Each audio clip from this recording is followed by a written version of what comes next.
أعوذ بالله من الشيطان الرجيم. بسم الله الرحمن الرحيم.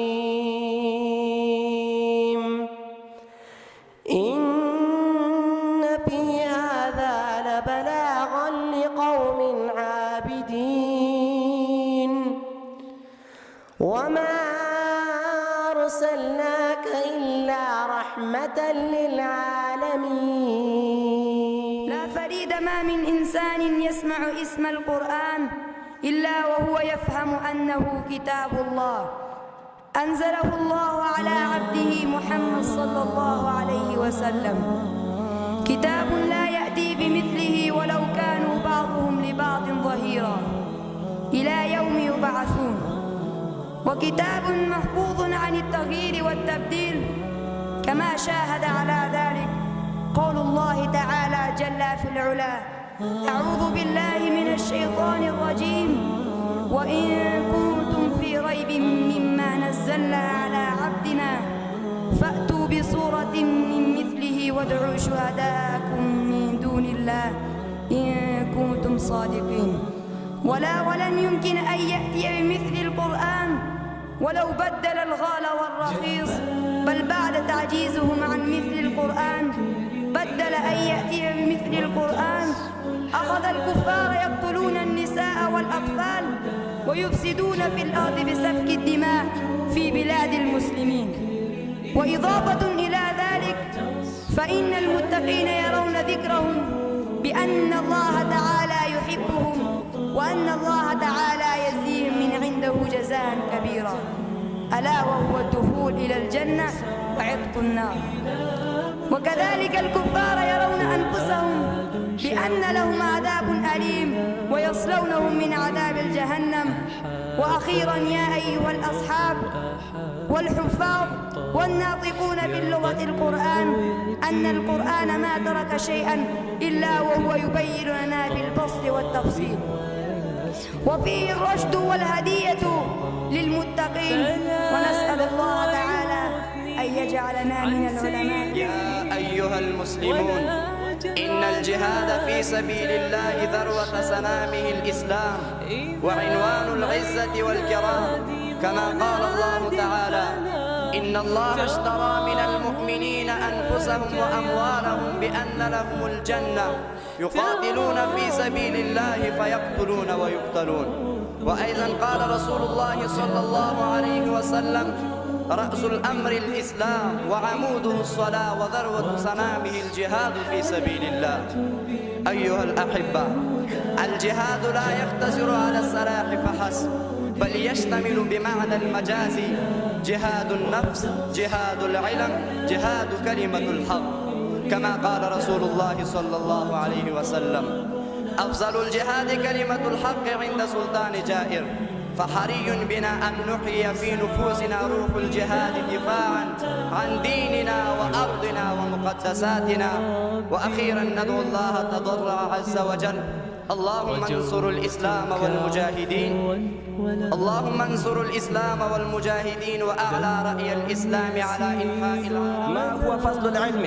قال النبي صلى الله عليه وسلم: من سلك طريقا يلتمس فيه علما سهل الله له به طريقا إلى الجنة. تخيل يا طالب العلم، أنت عندما تذهب إلى المدرسة أو تحضر درسا في المسجد أو تقرأ كتابا نافعا فإن الله يسهل لك طريقا.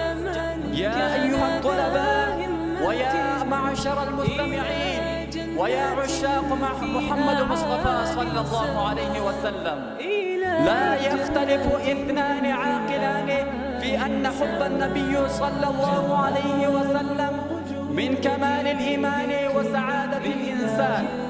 وكل من يحمل بين جنبيه ذرة من الإيمان فقلوبهم بوده معطرة وعلى حبه منطوية وألسنة بذكره معطرة وعلى حبه وبالصلاة عليه متمتعة.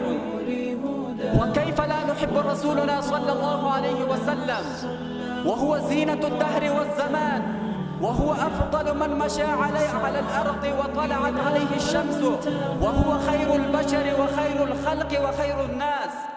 وهو من كان ريقه دواء ونفثه شفاء. طالبا أن يحفظ الدروس أو يدرك ما في درس اليومية يقول: أنا نعسان أو متعب سوف أحفظ غدا، فإذا جاء الغد يتأخرت إلا بعد الغد.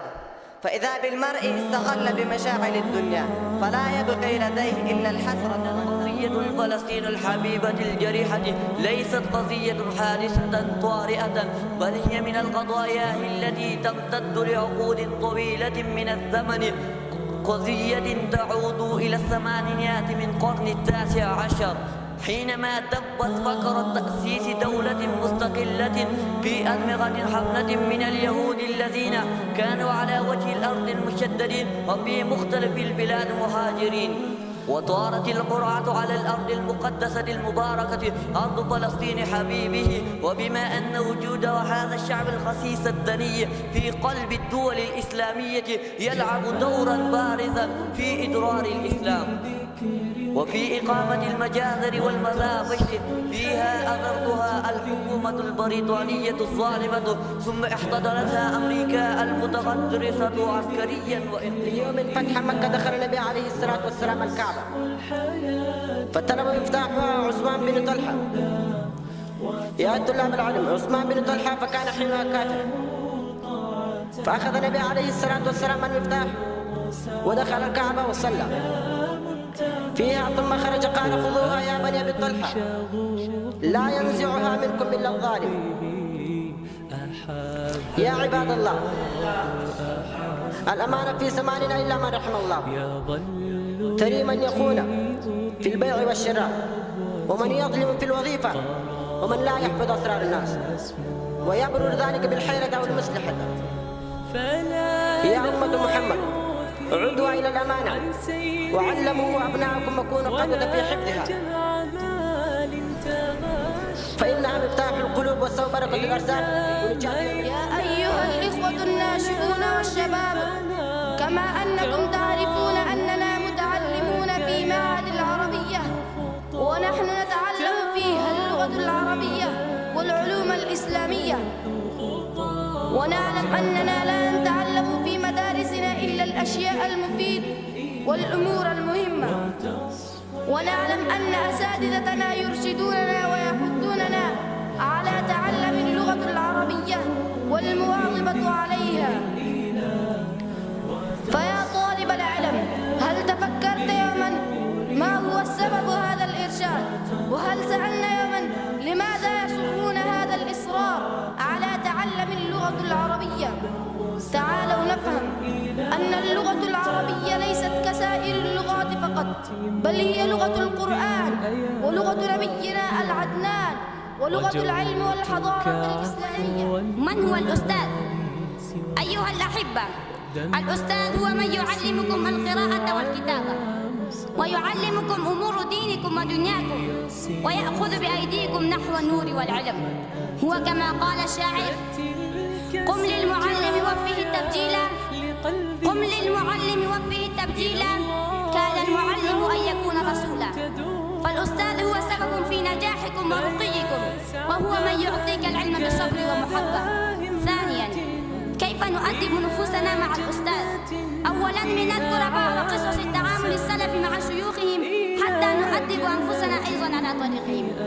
الإمام أحمد بن حنبل رحمه الله عنه لما ذهب إلى عبد الرزاق من حمام الصنعاني في اليمن جلس عند قدميه، فأمره عبد الرزاق أن يرتفع فيجلس بجانبه، فقال: لا أجلس إلا عند قدميك، هكذا أمرنا أن نصنع مع علمائنا. وما وضع هذا من قدر الإمام أحمد رحمه الله، بل فعلها تأدبا فتأسينا به بعد آلاف السنين. وكذلك فعل إمام أحمد مع خلف الأحمر لما ذهب ليقرأ عليه فقد جلس عند قدميه. وكان زيد بن ثابت رضي الله تعالى عنه من كتاب الوحي ومن فقهاء المدينة السبعة، وركب يوما على دابته فجاء ابن عباس رضي الله عنهما فأمسك بخطامها ليقود له الدابة تقديرا لزيد وإجلالا له، فقال له زيد: لا تفعل يا ابن عم رسول الله. فرد عليه ابن عباس: هكذا أمرنا أن نفعل بعلمائنا. فكان إمام مسلم رحمه الله من تلاميذ الإمام البخاري رحمه الله، وكان يحترمه ويقدره ويثني عليه دائما بالكلام الطيب الحسن. ظلمنا أنفسنا وإن لم تغفر لنا وترحمنا لنكونن من الخاسرين. اللهم اجعل في آخر كلامنا لا إله إلا الله